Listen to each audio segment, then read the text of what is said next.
Hello everyone, this is Vortex259. Welcome back to Let's Play Final Fantasy II. Today we're going to begin our slow climb up the Emperor's Palace of Pandaemonium, which is the final area of the game. So hopefully you've brought along plenty of healing items such as elixirs and ethers, as there are going to be several vicious monsters to deal with here. On the bright side though, we'll be finding some of the best items in the game here in Pandaemonium Palace. Now there are going to be several new monsters to find here and add to your bestiary. I'll be showing you which floors you can find all of them on, so you won't have to worry about missing any of them. Now there are actually a couple of them I'd like to find here on the first floor of Pandaemonium Palace, so hopefully I'll be running into them soon so I can demonstrate them for you. There are actually going to be 10 floors to navigate through, so let's get started here from the portal. Let's just go due south. And we'll go through this archway here. Well, that was a pretty simple battle with 5 Lamia and 1 Lamia Queen. Alright, let's turn east here. Should be a staircase to climb up and navigate around on the far eastern portion of this first floor. Well, I had a Lamia Queen cast Blink 16 on herself, making her impossible to hit with weapons.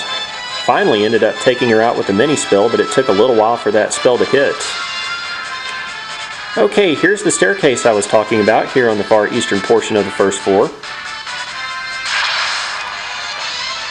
Okay, here is a new enemy you definitely want to find on the first floor of Pandaemonium Palace, the Mantis Devil.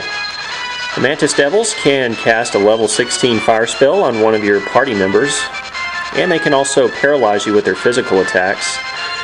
But their physical attacks aren't really too strong, so I'd much rather run into these than some of the other monsters around here. Let's see. Let's have Maria, let's have her just work on healing, I guess. These monsters are resistant to ice, and they will absorb fire, so it's really pointless to try to use magic on them. Looks like Leon was paralyzed.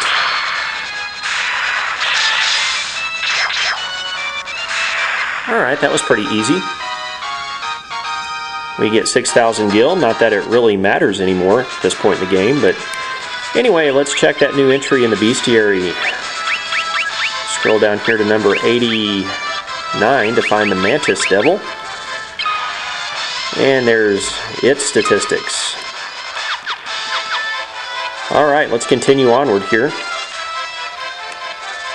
We're going to be zigzagging around, going up and down a lot of stairs.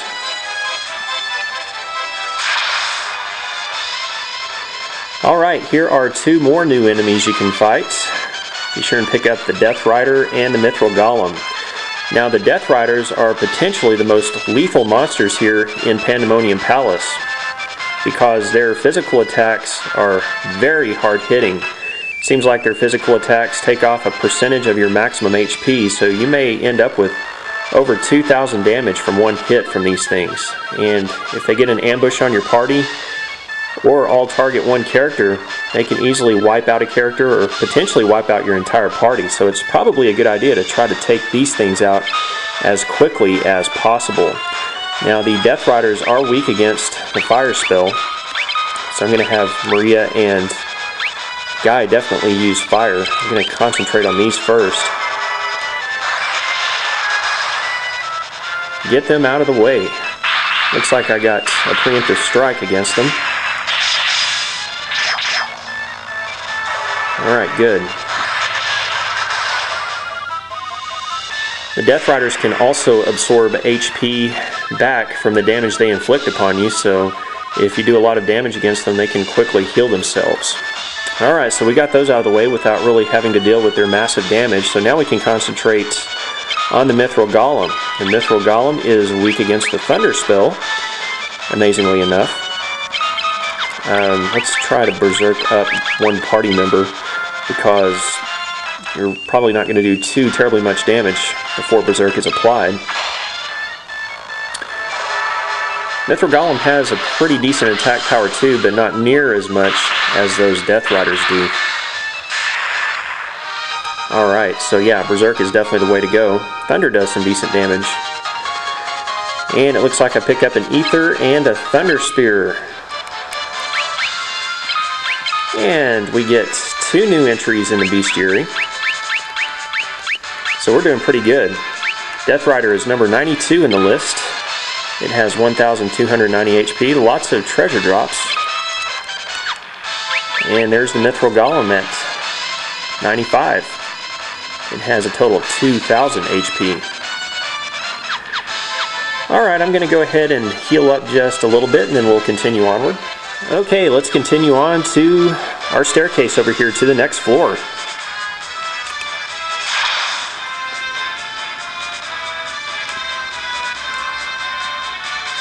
Alright, we are finished with the first floor of the Pandaemonium Palace. Here we are on the second floor, and we will be able to pick up 1 treasure chest on this floor. By the way, that was a battle with a Death Rider and 2 Mantis Devils, so if you didn't pick those up on the first floor, you can definitely find them here on the second floor as well. And I won an elixir as a drop, which is nice. I'll take all of those I can get. Okay, we want to go pick up that treasure chest up there. Let's go get it.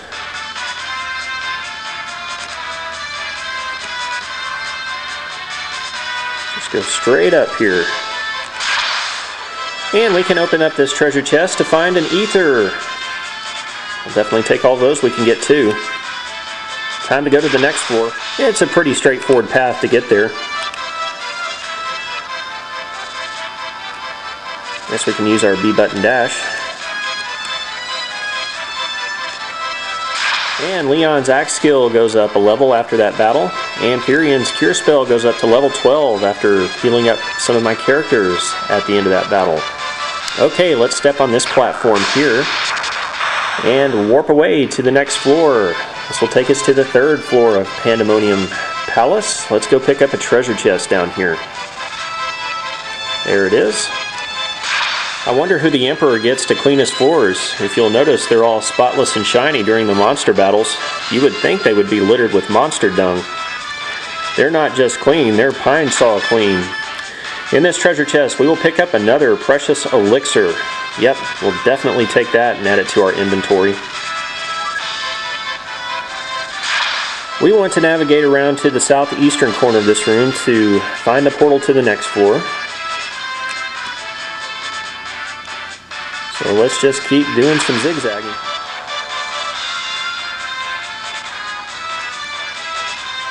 There's the portal. So let's go ahead and step on the portal, be warped to the next floor. So here we are on the 4th floor of Pandaemonium, and as you can see there are 4 different doorways you can go in. Let's go to the far left one first. Alright, I was fortunate enough to win an elixir after that battle with 2 Death Riders and a Mithril Golem. Okay, let's step through this doorway to find ourselves on the 5th floor of Pandaemonium. And starting with this floor and continuing on the 6th and 7th floors, you have a very slight chance of running into a monster called the Iron Giant. It is a very rare monster, and it can take a very long time to find. In fact, the last time I played this game, it took me over an hour to find. So don't get discouraged if you're having a hard time finding it. I'll be looking for it here a little bit later, but for now let's just continue onward and navigate through this archway. Okay, that was a new monster known as the Beast Demon. I'll probably be demonstrating that one in the next video, but for now, let's just continue northward. There's another treasure chest I want to get up here. So let's go all the way north. And let's slip through this hidden wall to find a treasure chest. But before we open this chest, let's make sure our HP and MP are in good working order. Looks like mine are in pretty good shape, so I'm going to go ahead and open up the chest. Inside here we will find the best gloves in the game. These are the Genji gloves, and they're going to be guarded by a monster in a box. And you know what? I guess the Emperor is not the only one to come back from hell. Borgin has also come back to get revenge on Furian, Maria, and Guy for defeating him way back in the Snow Cavern. He has come back as Zombie Borgin. And if you thought he was a pushover back then, well, things still haven't changed. He's still a pushover. I'm not even going to worry about casting Berserk on Furian or Leon. Just going to have them attack with weapons. Now, being a zombie, he is weak against fire, so I'm going to have Maria and Guy cast fire upon him. We should be able to take him down in one round. As you can see, he can cast a level 16 flare spell, but even that's not too terribly potent. He has 2,500 HP, and as you can see, without Berserk applied, weapons do a pretty good job. Well, goodbye, Borgin. You never amounted to anything in life, and the same is true in death. So we defeat Zombie Borgin, and we get the Genji gloves. And I guess we'll go ahead and stop here for today. We will continue going through Pandaemonium Palace in our next episode of Let's Play Final Fantasy II. Thank you very much for watching today, everyone. This has been Vortex 259. Have a great day. We'll see you again next time.